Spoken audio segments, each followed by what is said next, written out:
The Fall Classic, which began in 1903, has been crowning the best team in baseball for over 120 seasons now. From Bill Mazeroski's walk-off home run in Game 7 of the 1960 World Series to Joe Carter's walk-off home run in Game 6 of the 1993 World Series, there have been countless classics. And in the 21st century, there hasn't been better than 2001. The 2001 World Series was a high-powered matchup between the Arizona Diamondbacks and New York Yankees. Before we get into the series, let's dive into how each team got here, starting with the Yankees. The New York Yankees were in the midst of a three-peat, winning from 1998 through 2000. They were trying to become the first team to four-peat since the 1949 through 53 Yankees won 5 in a row. They were managed by Joe Torre, who managed the ball club from 96 to 2007, winning 4 rings and 2 Manager of the Year awards in 96 and 98. The team included players such as future Hall of Famers Mariano Rivera, Derek Jeter, and Mike Mussina, as well as Roger Clemens, Andy Pettitte, Jorge Posada, Bernie Williams, and Alfonso Soriano.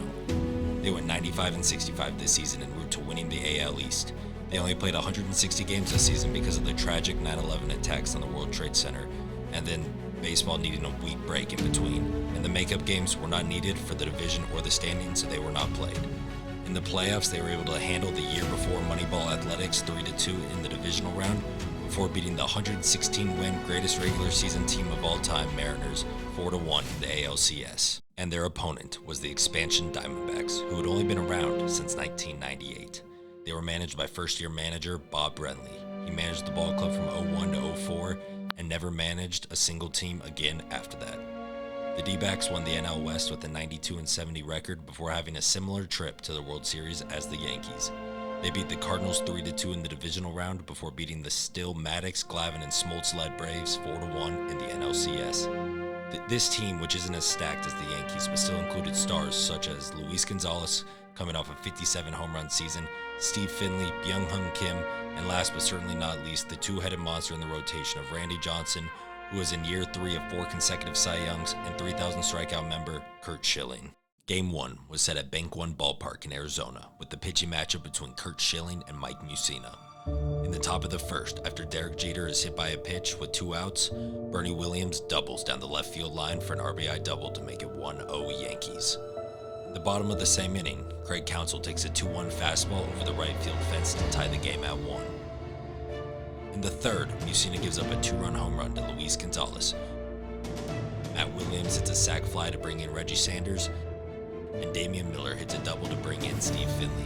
Mike Mussina is done after only the third inning. In the fourth, the D-backs, all with 2 outs, had another 4 runs off 3 hits, a walk, and an error to go up 9-1 in the ballgame.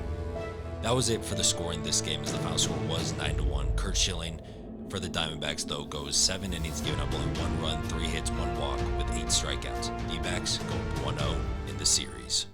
In Game 2, the pitching matchup is between Randy Johnson and one of the greatest playoff performers of all time, in Andy Pettitte. The scoring starts in the bottom of the second when Danny Bautista hits a double to score Reggie Sanders to make it a 1-0 lead for the Diamondbacks. There wasn't any more scoring until the bottom of the 7th when Matt Williams takes an 0-1 offering from Pettitte deep for a 3-run home run to make it 4-0 Diamondbacks. That was it for the scoring this game, as Randy Johnson goes complete game for the Diamondbacks, only allowing 3 hits and 1 walk, while also striking out 11. As the series now shifts back to New York, it is 2-0 Diamondbacks. Now, back in the Bronx, Game 3's pitching matchup was between Brian Anderson and 7-time Cy Young Award winner Roger Clemens. Just like Game 2, the scoring starts in the bottom of the second as Jorge Posada leads off the inning with a full count home run off of Anderson.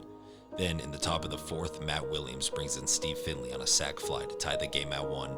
There's no more scoring until the bottom of the 6th, when, with 2 outs and the bases loaded, new pitcher Mike Morgan gives up a first pitch single to Scott Brocious to give the Yankees a 2-1 lead. In the 9th, Mariano Rivera would get his first appearance of the series. He would set down the D-backs 1-2-3 with 2 strikeouts. Roger Clemens did his part for the Yankees in this one, as he went 7 innings while only allowing the 1 run and racking up 9 strikeouts to go with, to make the series 2-1 with a pivotal Game 4 coming up.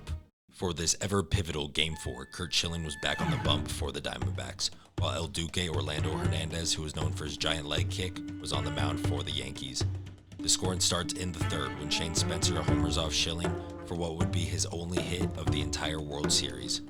Then, in the top of the fourth, Mark Grace takes a 3-1 El Duque pitch over the fence to tie the game at 1. No more scoring happens until the 8th inning when the D-backs score 2 off an Arubio Durazo double off of Mike Stanton and a Mike Williams fielder's choice to take a 3-1 lead. In the bottom of the 8th, Byung-Hyun Kim replaces Curt Schilling to try to get a 6-out save. With 2 outs in the bottom of the 9th and a runner on first, Tino Martinez steps up to the plate. He takes the first pitch he sees from Kim over the right center field fence to tie the game at 3 and send the game 2 extras. Then, in the 10th, Mariano Rivera, back in the game, sets down the D-backs 1-2-3. In the bottom of the 10th, Byung-Hyun Kim goes back out there after already throwing 2 innings and blowing the game in the 9th. Tino Martinez with a 2-out, 2-run game-tying home run in the bottom of the 9th. Curt Schilling was on your right, gave way to Byung-Hyun Kim. So good in the 8th, came up 1 run short, 1 out short in the 9th, and now here in the 10th, we'll deal with Brocious, Soriano, and Jeter for the Yankees. 3-3 the score. And as the clock struck midnight to push the game into November for the first time in MLB history. And these chimes mean it is November.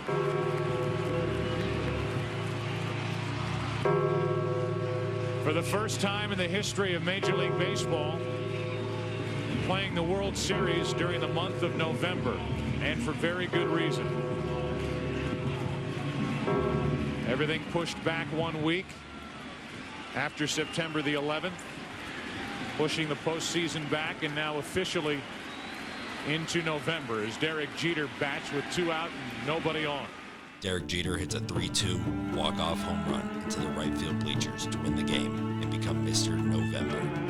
The series is now tied 2-2. Now, with the series knotted at 2, Miguel Batista takes the mound against Mike Mussina, returning from his Game 1 loss in Arizona. There is no scoring in this game until the 5th, when Mussina gives up home runs to Steve Finley to lead off the inning and Rod Barajas with 2 outs to give the D-backs a 2-0 lead. There wasn't any more scoring until the bottom of the 9th, when the D-backs and Bob Bradley decide to bring out Byung-Hyun Kim once again to try and get the save, even after just blowing it the night before. First pitch is strike over the inside corner to Jorge Posada. Danny Batista is the new left fielder. Byung-Hyun Kim, who threw 62 pitches last night, working 2 2/3 innings, is trying to save it. After a leadoff double by Jorge Posada, Kim gets Spencer and Knobloch out before a 1-0 fastball to Scott Brocious gets taken over the left field wall to tie the game at 3. Nothing happened in the 10th or 11th. Then Sterling Hitchcock replaces Mo in the 12th and sets the D-backs down 1-2-3. Albie Lopez comes in for the Diamondbacks for the bottom half of the 12th. After a leadoff single by Chuck Knobloch, Brocious lays down a sac bunt to get him over to second. Then on a 2-1 count, Alfonso Soriano sends the ball to right field for a game-winning RBI single to give the Yankees a 3-2 lead. Mike Mussina bounced back beautifully from a rough Game 1 start, going 8 innings, only giving up 2 runs and adding 10 strikeouts to lead the Yankees to this victory as the series shifts back to Arizona. In this winner-go-home game for the Diamondbacks, Randy Johnson squares up against Andy Pettitte once again. This game made MLB history. In a good way for the Diamondbacks, not so much for the Yankees. It was an absolute beatdown by the Diamondbacks. Pettitte only went 2 innings, giving up 6 runs on 7 hits. The D-backs put up 15 runs and 22 hits. Those hits are the most ever in a World Series game. Johnson dominated once again, going 7 strong innings, giving up only 2 runs and 6 hits, while striking out 7. He also added an RBI single of his own during the game. Now, with the series tied 3-3, Curt Schilling and Roger Clemens take the mound for everyone's favorite words in sports. Game 7. They do it! Back to the wall goes Berra. It is over the fence, home run. The Pirates win to win the 1960 World Series. The Lord had set me down in January this year and asked me to script out a dream season. I couldn't have come up with this. I could not have come up with this. Game 7 against Roger Clemens. And everything that's happened, and the way the year has gone for my family, the way the year has gone for this team, what Roger did for me and has done for me throughout my career, I couldn't front this. I'm not that big of a dreamer. You know, Roger against Curt, they're both 20-game winners. They're both in line for the Cy Young, and it's, I think the fans will get a treat.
it's Roger Clemens. You know, I mean, it's Roger Clemens and the Yankees, Game 7. Everybody I think that's ever played this sport at any level had a wiffle ball in their hand at some point and said, okay, it's 7th game of the World Series. You're either pitching or you're hitting. I mean, how cool is that?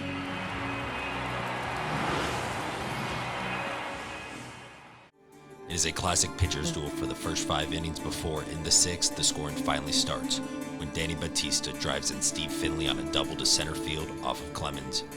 Then, in the 7th, Tino Martinez drives in Derek Jeter with a single to tie the ball game at 1.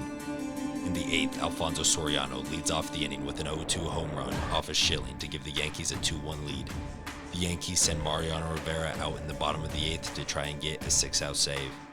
And in the bottom of the 8th, Randy Johnson gets sent to the bullpen to warm up. Now, in the top of the 9th, down 2-1, trying to keep their season alive, the D-backs sent Randy Johnson in on no day's rest to try to shut down this potent Yankees lineup. And he sets them down 1, 2, 3. Bottom of the 9th inning. Last chance for the Diamondbacks, down 2-1.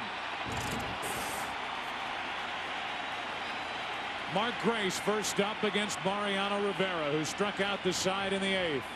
Then, in the bottom of the 9th, with Mariano Rivera still out there, Mark Grace leads off the inning with a single, and David DeLucci pinch runs for him. Damian Miller then hits a ground ball back to Rivera, who makes an error throwing it to second so everyone is safe. Jay Bell tries to lay down a sac bunt, but bunts it back to Rivera, who gets the force out at 3rd. Now steps up Tony Womack, their short speedster leadoff hitter, who rips a 2-2 pitch down the right field line for an RBI double. This double was the highest championship win probability added of the entire series at 49.75%. Next, Craig Counsell is hit by the 0-1 offering to load the bases. Then, with 1 out and the bases loaded, Luis Gonzalez fits an 0-1 cutter into the outfield for a walk-off, series-clinching single.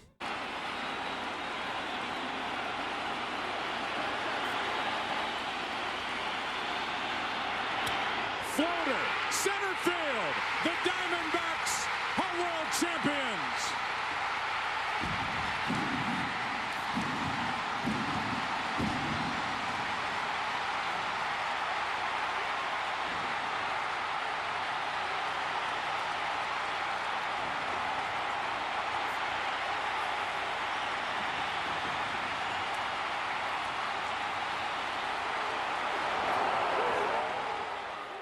To give context and to show how crazy this blown save by Mariano Rivera was, he had 42 career postseason saves and only blew 4. Also, more people have walked on the moon, 12, than runs Rivera ever gave up in 141 postseason innings, 11. He had a 0.7 career postseason ERA. World Series MVP was actually given out to 2 players this year. That has only happened twice in MLB history. In 1981, Ron Cey, Pedro Guerrero, and Steve Yeager all won the award after the Dodgers beat the Yankees. And now in 2001, Randy Johnson and Curt Schilling were both awarded with the award, as Schilling went 1-0 in 3 starts, in 21 1/3 innings with a 1.69 ERA and 26 strikeouts, while Johnson went 3-0 in 2 starts and his Game 7 9th inning in 17 1/3 innings with a 1.04 ERA and 19 strikeouts. Since that incredible and one-of-a-kind 2001 World Series, the Yankees have been back to the playoffs 18 times and the World Series twice. They beat the Phillies in 2009 and lost to the Dodgers in 2024. The D-backs have only been back to the playoffs 5 times since their Fall Classic win. That also includes a World Series loss to the Texas Rangers in 2023. There have been some amazing World Series since 2001, whether it be 2011, 2016, or 2019. Nothing quite compares to that magical season back towards the turn of the century. This has been, against all odds, the 2001 World Series.